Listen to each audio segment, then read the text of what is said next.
Long ago, there was a priest. Now, that in itself is not particularly remarkable. There have been plenty of priests throughout history, and even today they are rather commonplace. But the priest I'm going to talk about today had a mission that he simply would not let go of. And in Christian history, when a person of faith refuses to back down, they usually get canonized, so long as their mission conveniently aligns with the church's greater goals. Enter Saint Patrick.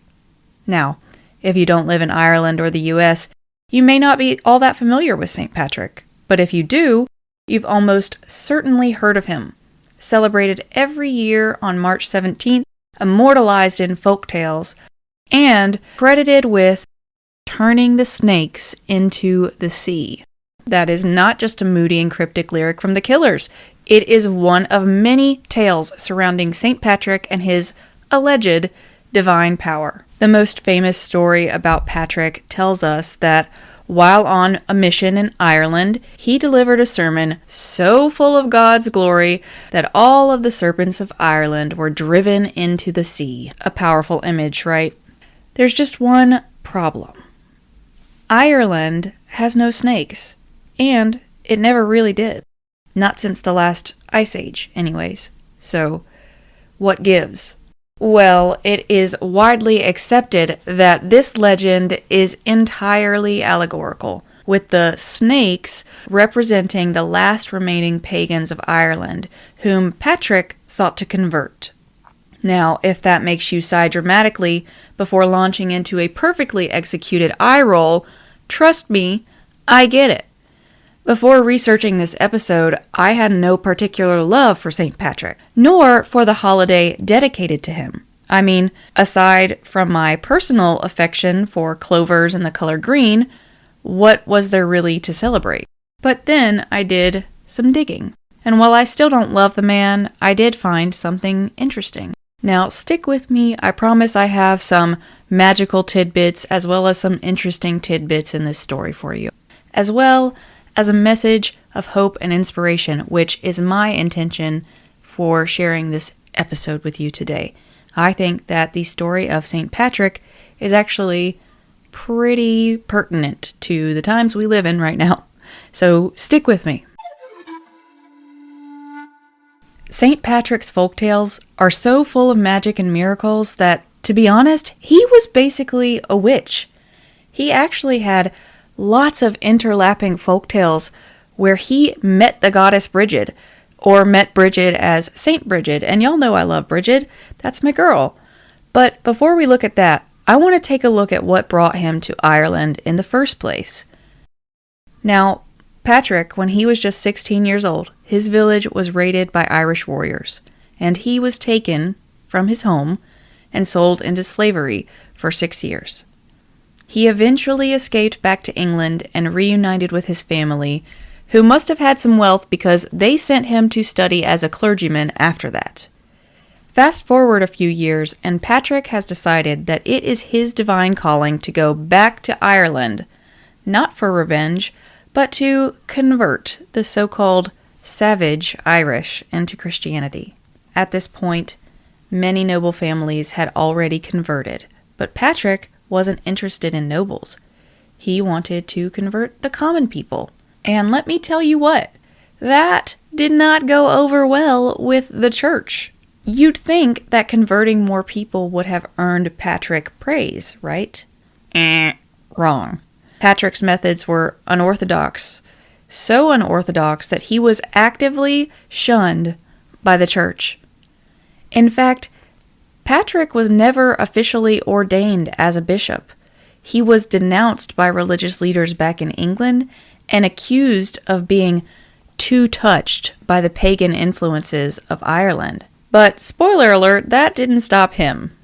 Patrick sold everything he owned, cashed in on his inheritance, and went rogue. Pretended to be a bishop, traveled through Ireland without permission, and paid noble families to keep him safe along the journey. Most importantly, though, he did something pretty radical for the time, and he started blending Christianity with pagan practices to make conversion more palatable. Taking a page out of the Romans playbook with that one. The reason I bring this up, though, is because one of Patrick's most famous tactics was using the shamrock to provide allegorical and metaphysical examples of relationship to God. And here's where things get interesting.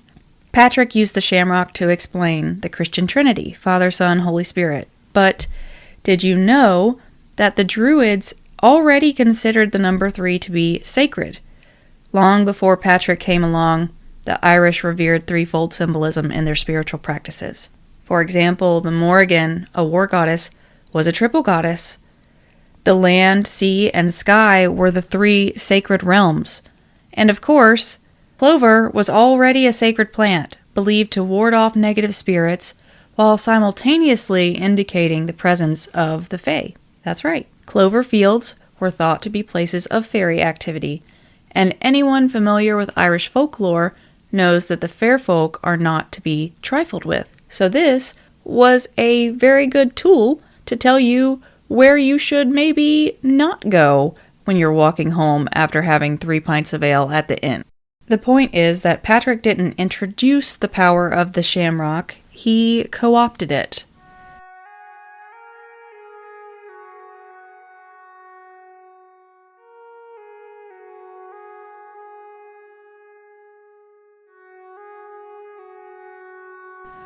Long before St. Patrick set foot on Ireland's shores, the land pulsed with an ancient magic. The Druids, the keepers of wisdom, walked among the sacred oaks, whispering spells to the wind and the fire. The people honored Bridget, goddess of poetry, healing, and the eternal flame, and they gathered at wells to seek her blessings. When Patrick arrived, he did not step onto untouched ground. He entered a world already steeped in the power of the unseen. God, by other names and other faces, was very much present here already. To bring his faith to Ireland, he had to do more than merely preach. He had to perform miracles that mirrored the feats of the Druids, and prove himself in their own language of magic, already very well established at this point. And according to folklore and legend, he did. St. Patrick has quite a few fantastical stories to tell. Stories that mirror the magic and legend of a pagan Ireland. For example, on the festival of Bealtaine, a time of fire and renewal, the High King's Druids kindled the sacred flame on the hill of Tara. No other fire could be lit before the kings on Bealtaine, yet, on a distant hill, Patrick struck flint to tinder and raised a blaze of his own. His fire did not die, nor could the Druids extinguish it with their magic, and it burned with a force they had never seen before. To the Druids, this was no simple act of defiance. It was a magical duel, a test of power. Patrick had played by their rules, meeting their enchantments with miracles of his own. Some say that he didn't conquer them with force, but instead with understanding, weaving his faith into the existing magic of the land. And yet, Patrick didn't erase Ireland's magic. He instead transformed it in his own way. When Patrick plucked a shamrock from the damp earth to explain the Holy Trinity, he wasn't introducing something new. He was speaking in a language that was already understood. Like I mentioned, they had already long revered the sacred 3, the land goddesses Iru, Banba, and Folta, and above all, Bridget, perhaps the most beloved, in her threefold aspects. Bridget is the goddess turned saint, whose eternal flame burns still in Kildare. and she is the very essence of Ireland's magic. She was a healer like Patrick, tending to the spirit and the body alike. She was a poet, just like Patrick was when he spoke his prayers and invocations. And she was the keeper of sacred wells, places where Patrick himself baptized his followers and where the old and new faiths mingled in the waters of transformation. It is no accident that Patrick and Bridget stand today as Ireland's two greatest and most beloved saints. Though one came to replace the old ways and one emerged from them, their stories intertwine like the roots of an ancient gnarled oak tree. There are many stories and legends of Bridget and Patrick meeting along their separate paths and joining together for a shared cause, which is truly no surprise. Bridget's flame never went out, even when the goddess turned into the saint. Patrick, too, did not destroy the old magic. He became a part of it. He battled the Druids in their own way, casting spells of faith, bending fire to his will, and walking the sacred wells where Bridget's presence can still be found. Patrick was not just an emissary of the newest religion of the time, but a wielder of miracles shaped by the land's deep and ancient power in his formative years there in Ireland. Similarly to Bridget, his fire still burns, his bell still rings, and in the whisper of Ireland's winds, his story is still told. A story not of conquest, but of transformation. Now let's bring it back around, because there is a kicker here. Despite everything, the folklore, the miraculous legends, the associations with the goddess, and even despite the church's later revisionist adoration, St. Patrick was never officially canonized. He was never officially canonized as a saint. They never actually gave him the title. Instead, he became a folk saint, elevated by the people, not the institution that had once shunned him. Which means, in a roundabout way, St. Patrick's Day is a holiday about rebellion.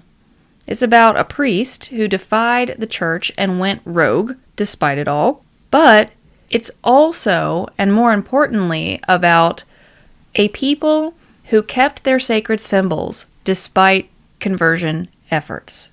So while I may not love St. Patrick the man, I do appreciate the irony that a holiday in his honor is in many ways a celebration of Irish resilience. And that is something worth raising a glass to.